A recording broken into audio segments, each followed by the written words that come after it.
श्री गुरु भक्ति योग। सुई के छेद से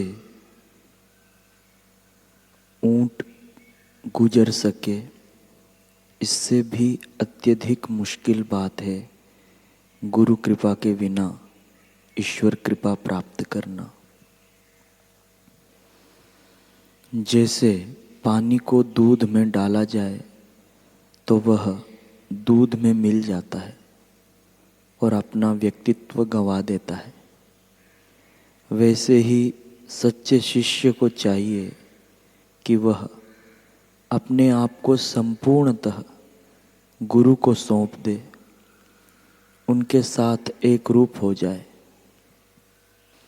जैसे छोटे छोटे झरने एवं नदियाँ महान पवित्र नदी गंगा से मिल जाने के कारण खुद भी पवित्र होकर पूजे जाते हैं और अंतिम लक्ष्य समुद्र को प्राप्त होते हैं। उसी प्रकार सच्चा शिष्य गुरु के पवित्र चरणों का आश्रय लेकर तथा गुरु के साथ एक रूप बनकर शाश्वत सुख को प्राप्त होता है। बालक बोलना चलना क्या एक ही दिन में सीखता है? बोलना चलना सीखने के लिए बालक को माँ बाप के लंबे सहवास एवं योग्य निगरानी की आवश्यकता नहीं पड़ती क्या? पड़ती ही है। इसी प्रकार सच्चे और ईमानदार शिष्य को गुरु के साथ लंबे समय तक रहना चाहिए और तन मन से सब सेवा करनी चाहिए। इस पूरे समय के दौरान सर्वोच्च विद्या सीखने के लिए हृदयपूर्वक ध्यान देना चाहिए और उसमें रस लेना चाहिए। इस प्रकार उसे परम ज्ञान प्राप्त होगा और किसी प्रकार से नहीं।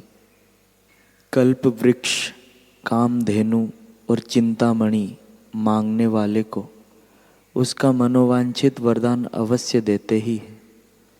इसी प्रकार गुरु भी मांगने वाले को इष्ट वस्तु अवश्य देते हैं। अतः सच्चा शिष्य तो केवल मोक्ष प्राप्त करने के लिए उपनिषद की महाविद्या ही मांगता है। जिस प्रकार बालक जब धीरे धीरे कदम रखता है और स्वतंत्र रीति से चलने की कोशिश करता है, तब कभी कभी गिर पड़ता है और फिर खड़ा होता है तथा माँ की सहायता की जरूरत पड़ने पर उसकी सहायता मांगता है। इसी प्रकार साधना के प्रारंभ के स्तरों में शिष्य को करुणामय गुरु की सहायता एवं मार्गदर्शन की आवश्यकता पड़ती है। अतः उसे वह मांगना चाहिए। सच्चे शिष्य को मोक्ष के लिए तीव्र आकांक्षा होनी चाहिए तथा संभव हो उतनी तमाम रीतियों से वह आकांक्षा प्रकट करनी चाहिए। तभी उसकी इच्छा की पूर्ति करने में गुरु उसे सहायभूत हो सकते हैं। इस आकांक्षा को प्रयत्न कह सकते हैं और गुरु की करुणामय सहायता को माता की वात्सल्यमय कृपा कह सकते हैं।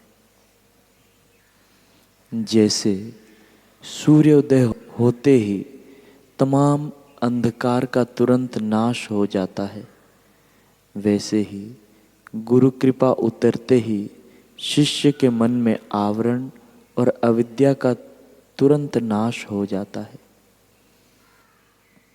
जिस प्रकार सूर्य की प्रखर किरणों से तप्त मनुष्य वृक्ष की शीतल छाया में और दिन भर की गर्मी के बाद शीतल चांदनी में असीम आनंद की अनुभूति करता है, उसी प्रकार संसार की प्रखर किरणों से जला हुआ और शांति के लिए व्याकुल बना हुआ मनुष्य ब्रह्मनिष्ठ गुरु के चरणों में इच्छित शांति और आनंद की अनुभूति करता है।